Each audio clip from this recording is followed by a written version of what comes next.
Imagine a warrior living to be over 800 years old. Right. And not just as a metaphor or some myth, but calculated down to this precise mathematical decimal. And they do it using the shifting velocity of the moon. It's incredible. It really is. So today we are diving into a stack of ancient texts, cosmological documents, presentations, and they all make this staggering claim, basically, that the human biological clock isn't actually in your DNA. No, not at all, according to these sources. Right. According to this stuff, it's written into the massive grinding gears of the solar system itself. Welcome to today's deep dive. Our mission today is to unpack these ancient lunisolar calendars and cosmic cycles. Yeah, and to really explore this mind-bending worldview. Exactly. We are looking at a framework that completely flips our modern understanding of life. Like, what if your lifespan, the very number of years you get on this planet, is entirely governed by the shifting celestial mechanics of the Earth and the Moon? It is a profound shift in perspective, for sure, because, we are so used to treating lifespan as a strictly terrestrial thing. Yeah, just pure biology. Right, exactly. A biological process. You are born, your cells divide a certain number of times, they degrade, and, well, that is that. Right. But the core focus of the materials we're looking at today is a very specific ancient mechanical relationship. The text proposed that every time the Earth's physical position in the cosmos shifts, it triggers a corresponding measurable change in the moon's orbital degrees. And its velocity, too. Yes, its velocity as well. And according to this cosmological model, it is this exact phenomenon, this sort of celestial gear shift, that forces the wild fluctuations we see in human longevity across different eras. So the biology is just reacting to the geometry, basically. Exactly. Okay, let's unpack this. Let's start with the math, because the sources don't just speak in vague spiritual terms, right? They throw some truly staggering numbers at us. They really do. Especially from the Dwapara Yuga era, specifically around the time of the Mahabharata War. We're talking about historical figures whose ages are calculated using this dual calendar system. Right, the lunar and solar divide. Yeah.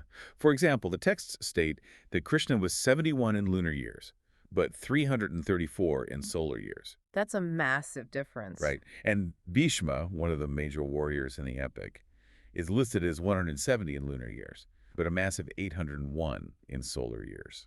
Those numbers certainly force you to pause, you know, and they immediately highlight how differently this ancient framework approached the very concept of time. Yeah. I mean, they weren't just counting sunsets, they were tracking something much deeper. Wait, I'm trying to wrap my head around this from a purely practical standpoint. Okay. Why would any civilization need two completely different calendars just to figure out how old someone is? I mean, I don't get it. It does seem redundant at first glance. Yeah, like if a guy is standing in front of you swinging a sword, he just has an age, right? If one calendar works to track a human life, why overcomplicate it with this dual lunar and solar math? Well, because in their worldview, they weren't measuring just one thing. It comes down to a profound philosophical and physiological divide. Oh, really? Yeah. The sources explain that these calendars measured two entirely different aspects of a single being. The lunar calendar, or LY, was used to measure the jiva. The jiva, so meaning like the soul or the consciousness. Precisely. The lunar calendar tracked how long that specific soul or life force had been actively residing in the physical vessel. Okay, I see. But the solar calendar, the SY, measured the prani. And this is the purely physical age of the biological vessel itself. You know, the flesh, the bone, the body interacting with the environment. So you literally have a soul age and a body age running simultaneously. Yes, exactly. That is a fascinating way to view humanity. But I have to push back here for a second. Go ahead. If this is just like a beautiful spiritual metaphor about the soul experiencing time differently than the body, why did they tie it to such rigorous decimal point astronomy? That's a great question. It just feels like they truly believed this was physical reality, not just poetry. And that is exactly the point the documents make. To these ancient astronomers, it wasn't a metaphor at all. It was an applied science. Wow. Yeah, to calculate this difference, the sources dive into a highly complex lunisolar almanac system. It's centered around something called the Yugantar. The Yugantar. Right. This is a 5-year epic cycle found in an ancient text called Vedanga Jyotisha. They basically built an entire astrological algorithm to measure the friction between a soul's age and a body's age. And the documents lay out the parameters of this era very clearly. Like they state that during the Mahabharata era, a single solar year was exactly 360 days. Yes. Not 365, but exactly 360. Right, so a 5-year Yuga cycle was exactly 1,800 days. Right. Now, naturally, because nothing in celestial mechanics is perfectly clean. Sure, there's always a wobble. Exactly. The texts show they made minor adjustments of 1 or 2 days in a single year to keep the solar cycle synced up. But the real complexity, the heavy lifting of this algorithm, comes from the lunar side. Okay, how so? To complete one of these 5-year cycles, they had to incorporate something called adhik mas. Which means extra lunar months, right? Correct. The cycle wasn't considered mathematically complete until it contained these extra months, making it 14 months long in the lunar calendar. Oh, wow. Yeah, essentially bridging the gap between the moon's phases and the sun's position. Okay, so the math works out perfectly to sync the soul and the body. But it relies on a massive piece of data that absolutely blew my mind when I read it. The velocity. The velocity of the moon. Today, right now, if you look up at the sky, it takes the moon about 1 day to traverse a single nakshatra. Right, those are the lunar mansions. Yeah, they track this across nakshatras, basically dividing the sky into 27 lunar mansions or sectors that the moon visits on its orbit. Exactly. But according to the sources, back in the Dwapara Yuga, the era of the Mahabharata, it took the moon exactly 4.709 days to cross that same distance. And what's fascinating here is that that number is the absolute linchpin of their entire cosmological system. It's everything. It really is. The 4.709 figure isn't just some random astronomical curiosity in the text. It is the mathematical key. Right. It was the exact multiplier they used to convert a warrior's lunar age into their solar age. The equation is literal. Literal math. Yes. If you want to know a warrior's physical body age, you take their lunar soul years and multiply it by 4.709. And the source breaks down the math to the exact decimal point. Like factoring in exactly 27.32 lunar mansions multiplied by that slower moon speed. It's incredibly precise. And when you do the algebra, adding in those extra adhik mas months, it lands on this incredibly specific 5-year Yuga calculation. Honestly, the takeaway isn't just the long string of decimals, it's the sheer level of astronomical obsession. Absolutely. They built a fully functional calendar around the idea that the moon was moving almost 5 times slower than it is today. Which forces us to ask the obvious question, right? Yeah. Did these ancient thinkers actually believe the physical mechanics of the solar system were fundamentally different in the past? Right, if I'm reading this cosmology correctly, they don't just think the moon was, like, sluggish. No. They view the entire architecture of our solar system not as a static, permanent thing, but as a deeply dynamic, shifting engine. Exactly. To understand why the moon's velocity was so different, the texts point us to the Yuga in Lakhs, these massive cosmic cycles spanning millions of years. Millions. Yes. In this framework, the sun sits at the center, but the Earth doesn't just spin in a permanent fixed orbit like we're taught today. Okay, so what does it do? Well, as the grand eras, or yugas, change, the Earth actually moves closer to the sun in a stepped slipping motion. The sources provide a couple of really vivid analogies to help us visualize this.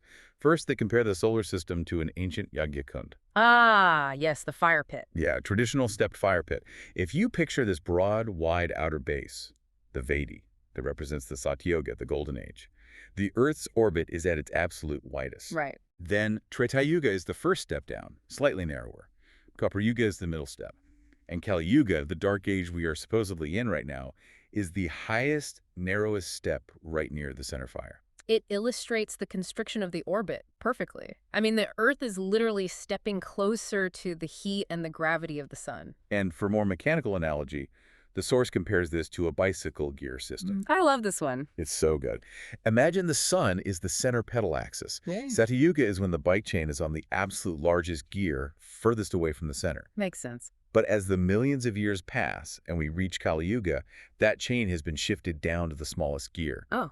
So it's orbiting incredibly fast and incredibly close to the center. And just like a bicycle, when you shift to a smaller gear, the physical dynamics of the entire system change. Right, the tension changes. Exactly. The tension changes. The speed changes. But what causes this shift? In modern astrophysics, orbits decay due to gravitational waves or atmospheric drag over billions of years. Yeah. But the ancient texts point to a very specific cyclical physical mechanism driven by celestial forces. When a massive cycle of nature, a Prakriti Yuga chakra, comes to an end, the deity Indra applies immense pressure to the solar system from the heavens. And the source uses this brilliant analogy of a spinning top to explain how that pressure works. Oh, yeah. If you have a top spinning perfectly balanced on a table, and you just lightly touch it with your finger, what happens? Its axis tilts. It wobbles. Right, it wobbles, and it shifts its physical position on the table. In this cosmic model, Indra's pressure is that touch. That's a great visual. Yeah, it pushes the Earth a step closer to the sun, shifting its poles and its axis, and that sudden jolt is what triggers the dawn of a new yuga. And crucially, this isn't a one-way trip into the sun. The texts claim that when the entire cycle of millions of years finally ends, that divine pressure is released. Oh, it goes back. Yes. The Earth essentially snaps back to its original furthest distance from the sun, resetting the board to a brand new, expansive Satyuga. Okay, here's where it gets really interesting. Let's look at the physical fallout of this. Okay. The texts make some staggering geological claims about what happens to the Earth itself under this pressure. Yeah. Because the Earth is being physically pushed closer to the sun, its internal makeup fundamentally changes. Right. The sources state that the Earth's Purush Tattva, its masculine or core elemental essence, weakens. Yes, and we should define what they mean by that for the listener. In this context, the Purush Tattva relates to the planet's density, its gravity, its structural integrity. Okay. The texts argue that this loss of Purush Tattva literally shrinks the physical size of the planet. It actually shrinks. Yeah. By the time we reach the end of kaliyuga, our current tight, high-pressure orbit, the landmass is at its absolute smallest and most compact. The sources actually equate this compacted, squeezed landmass to what modern geology calls Pangea. Which is such a wild integration of ancient cosmology and modern terminology, because it implies that back in the expansive Satyuga, when the Earth was on that huge outer bicycle gear, the Earth was massive. Truly massive. The source explicitly notes that in Satyuga, there were no oceans at all, and the landscape featured things like flying mountains. Right. Now, obviously, that sounds like pure fantasy to a modern ear, but they were tying it to a mechanical framework, a loss of gravity and density at that far orbit. Exactly. You have to look at it through the internal logic of their system. At that furthest orbit, the elemental density and gravity were fundamentally different. Yeah. And this proximity to the sun doesn't just change the rocks in the water. It alters the cosmic balance of the environment itself. It changes the ratio of divine to demonic forces. Right. And demonic here doesn't necessarily just mean, little guys with pitchforks. No, no. It seems to represent density, harshness, materiality, and conflict. The texts claim that in Satyuga, at the furthest orbit, the environment is 100% divine. Pure light. Yeah, pure light, spiritual energy. But as the spinning top is pushed inward, that ratio shifts. Heat and pressure increase. In Treta Yuga, the environment drops to 75% divine and 25% demonic, what the text calls the three pillars of Dharma remaining. Right. Dwapara Yuga is a 50-50 split. And then Kaliyuga, our tightest orbit, flips the board entirely. The environment becomes 25% divine and 75% demonic. And this is where the cosmology crashes directly into human biology. Yeah. A changing environment dictates a changing biology. They have to adapt. Exactly. You cannot have the same type of physical vessel in a 100% divine light environment as you do in a 75% demonic, dense, high-pressure environment. The body has to adapt to survive the proximity to the sun. The mutations described in the source are incredible to read. They claim that in the distant Satyuga, humans possessed Siddha bodies. Right. Because the Purush Tattva was so strong and the divine energy was absolute, these bodies literally didn't feel hunger or thirst. They didn't decay the way we understand it. They were sustained entirely by the ambient divine environment.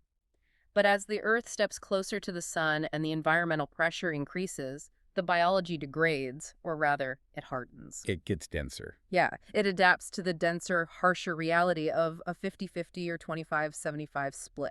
In Treta Yuga, the sources claim you get these powerful, almost mythological beings. It specifically mentions forms like Hanuman and Jambavan existing in this era. Yes. But by the time we crash into Kali Yuga, under maximum solar proximity and cosmic pressure, human bodies mutate into what the text calls moleca forms. The documents describe these moleca bodies as hairy, cave-dwelling, and bearded. Okay. They are dense, survival-driven physical vessels built for a harsh, demonic environment. So wait, if I'm reading the implications of this text correctly, what modern anthropologists call Neanderthals or early hominids, these ancient texts are categorizing as degraded high-pressure mutations. That's the implication, yes. That is a wild way to recontextualize the fossil record. They're essentially saying that what we view as the dawn of human evolution is actually the bottom of a cosmic de-evolutionary cycle. It completely flips the modern evolutionary timeline on its head. From their perspective, the cave-dwelling human is not our triumphant beginning. It is a symptom of the Earth being squeezed into its tightest, most hostile orbit. Wow. And the texts provide fascinating details on how civilization manages to survive at all during this dark kaliyuga phase. Because the demonic material influence is so overwhelmingly high, divine intervention has to be carefully managed just to keep existence from collapsing. And the source breaks Kali into two halves to explain this. In the first half, which lasts 216,000 years, the texts claim the deities establish societal rules. Right. They maintain a fragile balance by working directly through humans. They inspire us, guide us, and try to keep that 25% divine spark alive. But the cosmology outlines a terrifying scenario for the second half of Kaliyuga. Oh, right. Yeah. Eventually, the demonic element takes over completely, reaching 100%. The density and pressure become absolute. So what happens then? At that point, the deities actually abandon human vessels entirely. To maintain the foundational rules of existence, just keeping the physical world from tearing itself apart, they are forced to work through animals, birds, aquatic creatures, and even trees. It paints a picture of a universe desperately trying to hold on to its own rules while the environment becomes entirely hostile. It really does. So let's bring this all the way back to you, the listener. We've explored the dual calendars of the soul and body, the shifting bicycle gears of the solar system, shrinking Earths, and mutating human bodies. That's a lot to take in. Yeah, but how does this grand cosmological math translate to your specific 80 to 100-year biological lifespan? Right, the actual numbers. Exactly. The sources lay out a grand mathematical countdown of human life across these eras. And this is where that lunar multiplier, that 4.709 number we discussed earlier, comes back into play perfectly. Okay, lay it out for us. The texts claim that the base unit of human measurement, which is 100 lunar years, the lifespan of the soul's intention actually stays constant across all the yugas. The base never changes. Exactly. What changes is the multiplier, the physical friction, and it shrinks precisely as the Earth is pushed closer to the sun. Let's walk through the exact countdown provided in the text. Yeah. In the massive, distant light orbit of Satyuga, the multiplier is a staggering 1,000. Right. So you take the base 100 lunar years, multiply it by 1,000, and the text claims a human lifespan was 100,000 years. Then the cosmic spinning top is touched by Indra. The Earth is pushed to the tighter Treta Yuga orbit. Okay. The environment becomes denser, the multiplier drops to 100, the lifespan becomes 10,000 years. Another cosmic jolt. We enter the start of Dwapara Yuga. The multiplier drops to 10, giving a lifespan of 1,000 years. But by the end of Dwapara, the era of the Mahabharata we started with, where the moon takes exactly 4.709 days to cross a nakshatra, that multiplier has fractured down to exactly 4.709. Right, our magic number. Yeah. This results in physical lifespans of roughly 300 to 400 years. This is exactly how the texts calculate Bhishma's 801-year solar age anomaly. He lived right on the mathematical edge of a changing epoch. And then we reach Kaliyuga, our current tight orbit. At the start of Kaliyuga, the multiplier is exactly 1. The speed of the moon and the position of the Earth dictate a 1-to-1 ratio. Meaning 100 lunar years equals 100 solar years. Yeah. A 100-year lifespan. It perfectly maps to our modern biological expectation. But according to this system, it doesn't stop there. By the very end of Kaliyuga, when the Earth is at its absolute closest point to the sun, when the environment is 100% demonic and the pressure is at its maximum, Oh boy. the multiplier crashes to 1/5, meaning the average human lifespan will be reduced to just 20 years. A 20-year lifespan. Wow. It really makes you realize that the overarching thesis of these ancient documents is incredibly cohesive, even if it sounds, alien to us today. It's very internally consistent. Yeah. These shrinking lifespans from 100,000 years down to 20 are not random biological failures. They aren't caused by disease or diet or bad DNA. If we connect this to the bigger picture in this cosmology, they are the direct, calculated, mathematical result of the Earth's changing physical proximity to the sun. Right. They are dictated by the velocity of the moon as it struggles to orbit a planet under immense cosmic pressure. The core takeaway from these ancient thinkers is that the human body is merely a symptom. The cosmos is the cause. What an unbelievable journey through these texts. We started by questioning why ancient astronomers would bother using two different calendars just to separate the age of the invisible soul from the age of the physical body. We covered a lot of ground. We really did. We explored a worldview where the solar system functions like a set of cosmic bicycle gears, with divine pressure acting like a finger on a spinning top, pushing the Earth inward. Yeah. We looked at claims that this incredible pressure literally shrinks continents, boils away oceans, and mutates humans from light. Immortal Siddha forms into the dense, hairy, survival-driven bodies we recognize today in the fossil record. It is a breathtakingly complex algorithm. It links ancient astrophysics, geology, and human biology into a single, unified mathematical equation. It really is. It's a completely different way of viewing humanity's place in the universe. And it leaves me with one final lingering thought for you to ponder. Oh. If our entire modern scientific understanding of human evolution, starting from those hairy, cave-dwelling ancestors, is actually just a tiny snapshot of the degraded high-pressure bodies generated during the tight orbit of Kali-yuga. Right. What entirely unimaginable biological upgrades might be waiting for us when the cosmic top finally resets its axis, the Earth snaps back to its distant orbit in Satyuga, and the moon slows down once again. It certainly makes you view your own biological clock in an entirely different light. It absolutely does. Thank you for taking this deep dive with us into the cosmic mechanics of human longevity and exploring how these ancient texts calculated the true weight of time. Keep questioning the clock, and we'll see you next time.